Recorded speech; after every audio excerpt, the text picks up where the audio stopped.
ብዙውን ጊዜ ህይወት እኛ በምንጠብቃት መንገድ አትሄድም። እቅዶቻችን አይሳኩም፣ ሰዎች ያሳዝኑናል፣ ያስከፉናል፣ እድሎች ከእጃችን እያየናቸው ያመልጡናል። አንዳንዴም ነገሮች በመጨረሻ እየተሻሻሉ ነው ብለን ስናስብ ደግሞ በህይወት መንገዳችን ላይ ሌላ እንቅፋት ይጥለናል። አብዛኛው ሰውም እነዚህ መሰናክሎች ሁሉን ነገር ትቶ ለመቆም ምክንያት ያደርጋቸዋል። አንዳንዶች ደግሞ እድለኞች እንዳልሆኑ ማረጋገጫ አድርገው ይጠቀሙባቸዋል ወይም ደግሞ ተስፋ ለመቁረጥም እንደ ሰበብ ይመለከቷቸዋል። ነገር ግን እንቅፋቶች ለኛ ጠላት ሳይሆኑ ለስኬትና ለተሻለ ህይወት ሚስጥራዊ መንገዳችን ቢሆኑስ? አስባችሁ ታውቃላችሁ? ዛሬ ይዤላችሁ የመጣሁት መጽሐፍም በሪያን ሆሊዴይ የተጻፈውን ዘ ኦብስታክል ኢዝ ዘ ዌይ የተሰኘው መጽሐፍ ነው። የዚህ መጽሐፍም ዋና መልእክት ይሄው ነው። ይሄ መጽሐፍ መነሻ የሚያደርገው ጥንታዊውን የስቶይክ ፍልስፍና ነው። በተለይም የማርክስ ኦሬሊየስ፣ የኤፒክቴተስ እና ሴኒካ የተሰኙ ጥንታዊ ፈላስፎችን አስተሳሰብ ነው። እናም ከእነዚህ ጥንታዊ ፍልስፍናዎችን በመነሳት ታላላቅ ሰዎች እንቅፋቶቻቸውን እንዴት ወደ እድሎች እንደሚቀይሩ ያሳያል።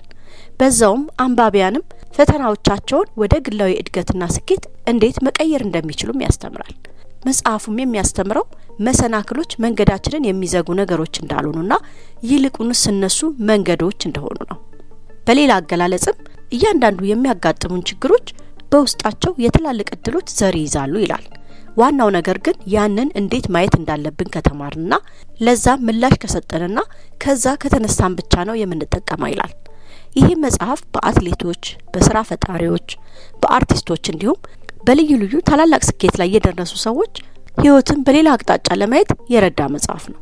ጸሐፊው መጽሐፉን በሶስት ዋና ዋና ክፍሎች የከፈለው ሲሆን ክፍል 1 ፐርሴፕሽን ማለትም ግንዛቤ ወይም እይታ የሚለው ሲሆን ክፍል 2 ደግሞ አክሽን ማለትም ድርጊት የሚለው ነው። ክፍል 3 ደግሞ ዊል ማለትም ፈቃድ በሚል የተከፈለ ነው።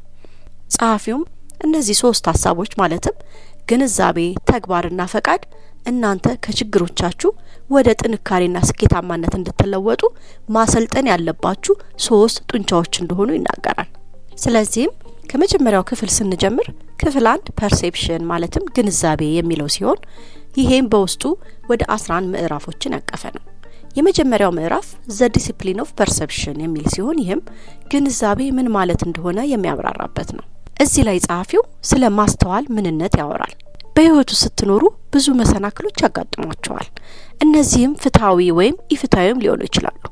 በጣም አስፈላጊው ነገር ግን እነዚህን መሰናክሎች ምን እንደሆኑ ሳይሆን እነርሱን እንዴት እንደምናያቸው፣ ለእነርሱም እንዴት ምላሽ እንደምንሰጥና መረጋጋት አለመቻላችን ነው ይላል።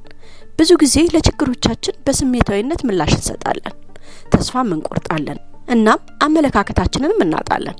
ይሄ ደግሞ የነበረውን ችግር ወደ በለጠ መጥፎ ነገሮች ይለውጣቸዋል።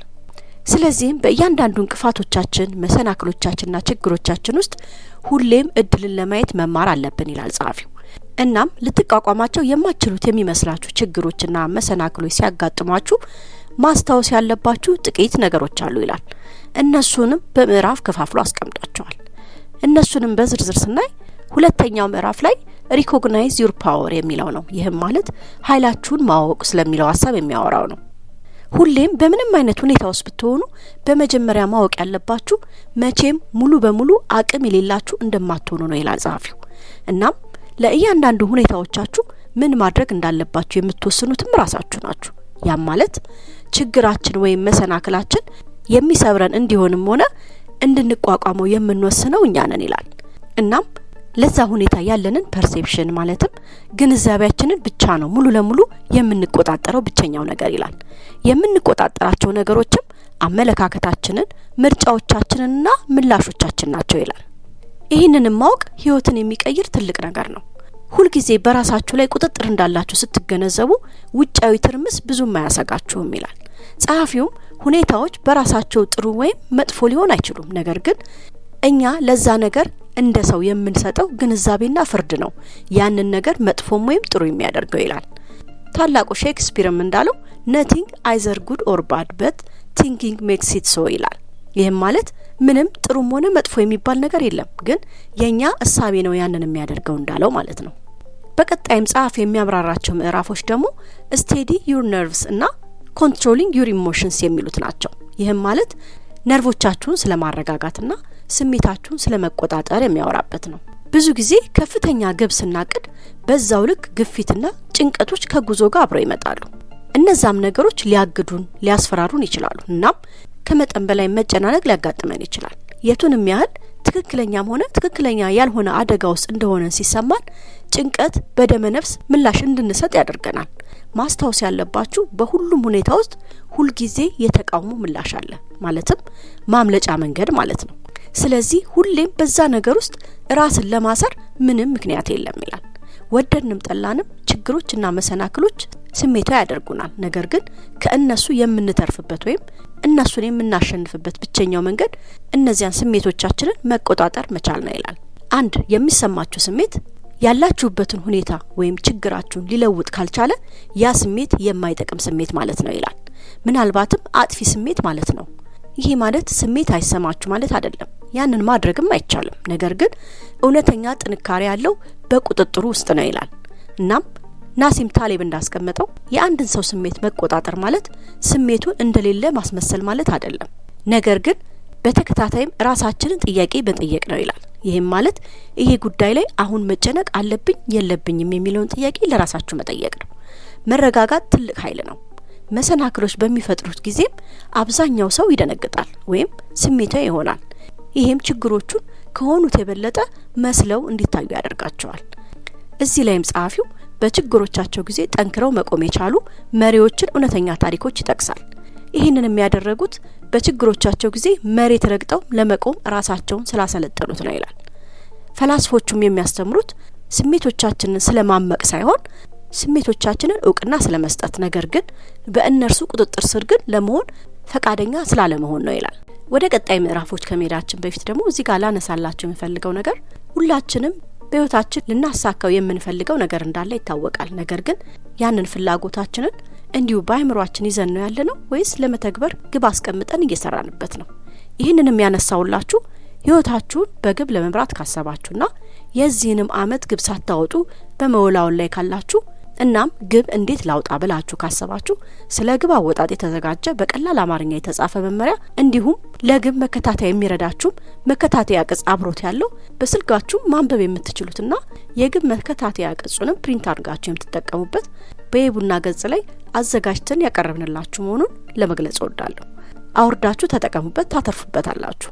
ይህንን የምታገኙበትን ሊንክ በዚህ ቪዲዮ ዲስክሪፕሽን ላይ እንዲሁም በመጀመሪያው ኮሜንት ላይ እንዲሁም በቴሌግራም ቻናላችንም ላይ አስቀምጥላችኋለሁ። እንደምትጠቀሙበት አልጠራጠርም። ይህንንም አመት ሳትዘናጉ ግብ አውጥታችሁና ግባችሁንም አሳክታችሁ የምታዩበት አመት እንዲሆንላችሁ እመኝላችኋለሁ። ወደ መጽሐፉም የሚቀጥለው ምዕራፍ ሳልፍ በቀጣይ መጽሐፉ የሚዳስሳቸው ሁለት ምዕራፎች ስለ ፕራክቲሲንግ ኦብጀክቲቪቲ እና ኦልተሪንግ ዩር ፐርስፔክቲቭ የሚሉት ናቸው። ይህም ማለት እውነታን ስለመተግበር ልምምድና አመለካከትን ስለመቀየር የሚያወራበት ነው። ጸሐፊው ብዙ ችግሮች የሚመጡት በማንቆጣጠራቸው ነገሮች ላይ ፍርድ ለመስጠት በምንጥርበት ጊዜ ነው ይላል። እናም ስንት ጊዜ ነው ራሳችንን በሌለ ነገር ላይ ይሄ ነገር ተፈጥሯል ብለን ስንጨነቅ የምናገኘው? እስቲ ይሄንን ራሳችሁን ጠይቁ ይላል።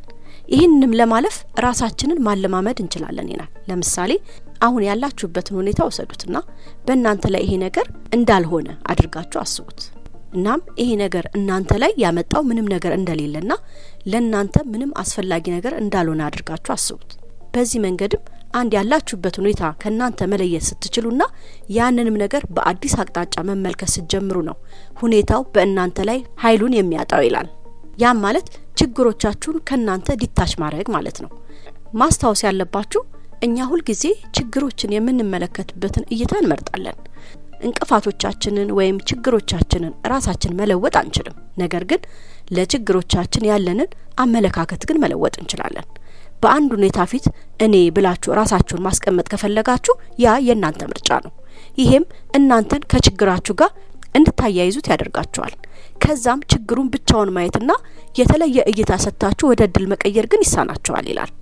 ብዙ ጊዜ የተሳሳተ አመለካከት በመያዛችን ምክንያት ብቻ በጣም ትንሽ በሆነ ችግር ራሳችንን እናሰምጣለን፣ በዛም እንጨነቃለን። ለምሳሌ ይሄ ችግር ተከሰተ እሱም መጥፎ ነው የሚለውን አረፍተ ነገር ብናየው ሁለት ግንዛቤዎችን የያዘ ነው። የመጀመሪያው ይሄ ችግር ተከሰተ የሚለው ሲሆን ይሄም ግልጽ ማለትም የሆነውን ሁኔታ በእውነተኝነት የሚገልጽ ነው። ሁለተኛው እርሱም መጥፎ ነው የሚለው ግን የኛ እይታን የሚገልጽ ነው ይላል። በመከራና በጥንካሬ መካከል ያለው ልዩነት ብዙውን ጊዜ የትርጓሜ ነገር ብቻ ነው ይላል። ችግር ወይም መሰናክል እስካሁን ከተከሰቱብን ነገሮች ሁሉ የከፋው ነገር ሊሆን ይችላል፣ ወይም ለማደግ የሚያስፈልገን ግፊትም ሊሆን ይችላል። ይሄን የሚወስነው ደግሞ ለነገሩ ያለን እይታ ነው ይላል። እናም ነገሮችን በሰፊ መነጽር ማየትና ማጉላት ይገባል። ይሄም ማለት ይሄ ያጋጠመኝ ነገር በ5 አመታት ውስጥ ምን ማለት ነው? ይሄ ነገር ምን አይነት እድሎች ሊከፍት ይችላል? ይሄ ሁኔታስ የሚሰጠኝ ተሞክሮ በሂደት ወደ ለውጥ እንድመራ የሚረዳኝ እንዴት ነው የሚለውን ራሳችሁን ጠይቁ ይላል። ማንኛውም እይታ 2 ትርጓሜዎች አሉት ይላል። አንደኛው ኮንቴክስት ማለትም የዛ የተነገረበት አውድ ሲሆን ያም ማለት የሁኔታውን በፊታችን ያለውን ነገር ብቻ ሳይሆን በሰፊው በትልቅ ምስል ስሜት የማየት ነገር ነው። ሁለተኛው ደግሞ ፍሬሚንግ ማለትም ትርጓሜ ነው። ይሄም ማለት አንድ ግለሰብ ዓለምን የሚመለከትበት መንገድ፣ ክስተቶችን የሚተረጉምበት መንገድ ማለት ነው። ስለዚህ በህይወታችን ውስጥ ያሉትን ክስተቶች የምንተረጉምበት መንገድና እይታችን ለዛ ነገር የምንሰጠው ምላሻችን ማዕቀፍ ነው ይላል። የሚቀጥለው ምዕራፍ ደግሞ እዝት አፕቱዩ የሚለው ነው። ይሄም ማለት ይሄ የናንተ ምርጫ ነው ወይ ብሎ የሚጠይቀው ነው። እዚህ ላይ ጸሐፊው መቆጣጠር የምትችሉትንና የማትችሉትን ነገር በመለየት ላይ ያተኩሩ ይላል። የኛ ተቀዳሚ ኃላፊነት መቆጣጠር የምንችለው ነገር ላይ ብቻ የምንወስደው ኃላፊነት ነው ይላል። ባለፈው ላይ ማተኮር ምንም ፋይዳ የለውም። ያ ነገር ኦሬዲ ተከናውኖ አልቋል፣ አይመለስም። ያንንም የመለወጥ 0% እድል ነው ያለን። ስለዚህ መለወጥ በምትችሉበት ነገር ላይ ብቻ አተኩሩ። እዚያ ላይ ነው ልዩነት መፍጠር የምትችሉት ይላል። እነዚህም የኛ ምርጫዎችና መቆጣጠር የምንችላቸው ነገሮች ምንድናቸው ካልን ይላል ጸሐፊው፣ ስሜታችን፣ አንድ ነገር ላይ ያለን ፍርድ፣ ፈጠራችን፣ አመለካከታችን፣ እይታችንና ምኞቶቻችን፣ ውሳኔዎቻችን፣ ቁርጠኝነታችን የመሳሰሉት ናቸው ይላል። ወደ እይታችንም ስንመጣ ይሄም ትልቅ ነገርን ሊያሳኩ በቻሉና ባላሳኩ ሰዎች መካከል ያለው ትልቁ ልዩነት ነው ይላል። ማወቅ ያለብን ማንኛውም መሰናክል ለእድገትና ለለውጥ እድል ይሰጣል። ዋናው ነገር በምንሰጣቸው ምላሾች ውስጥ ያለውን የመምረጥ ኃይልና ፈተናዎችን እንደ መወጣጫ ድንጋይ የመጠቀም አቅምን ማጎልበት ነው። ሌላኛው ምዕራፍ ደግሞ live in the present moment የሚለው ነው። ይህም በአሁን ሁኔታ ላይ ስለመኖር የሚያወራው ነው። ብዙ ችግሮቻችን ከህይወታችን በልጠው የሚታዩንና የሚሰሙን ያለፉትን ስህተቶቻችንና የወደፊት ፍርሃቶቻችንን አሁን ካለን ሁኔታ ላይ ስለምናመጣቸውና ስለምናጣምራቸው ነው ይላል። ነገር ግን ማወቅ ያለብን የአሁን ሁኔታችን በዚሁ በአሁኑ በራሱ ብቻ የሚተዳደር ነው። እናም አሁን እያጋጠመን ያለው መሰናክል ወይም ችግር ሙሉ በሙሉ ጉልበታችንን መውሰድ ያለበት እንጂ ወደፊት ገና የምናስበው ነገር አይደለም። ስለዚህም በአሁኑ ወቅታችሁ ላይ እንጂ ወደፊት ሊሆን ወይም ላይሆን በሚችል ነገር ላይ ጉልበታችሁን አታጥፉ። ብዙ ጊዜም የችግሮቻችን አንድምታ ንድፈ ሐሳባዊ ወይም ግምታዊ ናቸው ይላል። ብዙ ጊዜም ባለፈውና በወደፊት ላይ የሚያጠነጥኑ ናቸው። ነገር ግን እኛ የምንኖረው ግን በአሁኑ ቅጽበት ውስጥ ነው። እናም ያንን በተቀበልን ጊዜ ምንም ሁኔታ ቢያጋጥመን ለመጋፈጥና ወደፊት ለመሄድም ቀላል ይሆንልናል። አንድ እርግጠኛ የሆነው ነገር በአሁን ጊዜ መኖር ማለት ለአፍ ብቻ እኔ በአሁን ላይ እኖራለሁ የማለት ጉዳይ ብቻ አይደለም። ይልቁንስ ይሄንን ራሳችሁ ላይ በተከታታይ መስራት አለባችሁ። ይሄንንም ለማድረግ ሁሌ አይምሯችሁ ወደፊት ወይም ወደ ኋላ በሚያማትርበት ጊዜ ነቅታችሁ በመጠበቅ መመለስ ተለማመዱ። ሁሌ ማስታወስ ያለባችሁ አሁን ያላችሁበት ችግር ወይም ሁኔታ ሁሌ ይሄ የእናንተ ህይወት ሳይሆን የአንድ አፍታ ክስተት ብቻ ነው እንጂ ህይወታችሁ አይደለም። እናም አሁን በፊታችሁ ባለው ነገር ላይ ብቻ አተኩሩ እንጂ የዛ ጊዜ ውክልና ማለትም ትርጉም ይሄ ነው ለምን እኔ ላይ ሆነ የሚለው ነገር ላይ አታተኩሩ ይላል። በትልልቅ በኢኮኖሚ ውድቀቶች ወቅት ብዙ የተሳካላቸው ቢዝነሶች ተጀምረዋል። ይህም የሆነው መስራቾች በውጫዊ ሁኔታው ላይ ከማተኮር ይልቅ በእጃቸው ባሉ ተግባራት ላይ ያተኮሩ በመሆናቸው ነው ይላል። ለዚህም ምሳሌ ፌዴክስ፣ ማይክሮሶፍት እና ሌላ ስራ ፈጣሪዎች ስለ ውጫዊ ሁኔታቸው ከመጠን በላይ ከመጨነቅ ይልቅ በሐሳቦቻቸው ላይ በግቦቻቸው ላይ ብቻ ሙሉ ለሙሉ በመሆን ይህንን ማሳካት ችለዋል። ቀጣዩ ምዕራፍ ቲንክ ዲፍረንትሊ የሚለው ሲሆን ይህም በተለየ መንገድ ስለማሰብ የሚያወራው ነው። እኛ ለራሳችን ያለን ግንዛቤ በሚያስደንቅ ደረጃ እኛ ምን እንደሆነንና ምን እንደማንችል ይወስናል። በብዙ መልኩም ያ ያለንን እውነታ ይወስንብናል።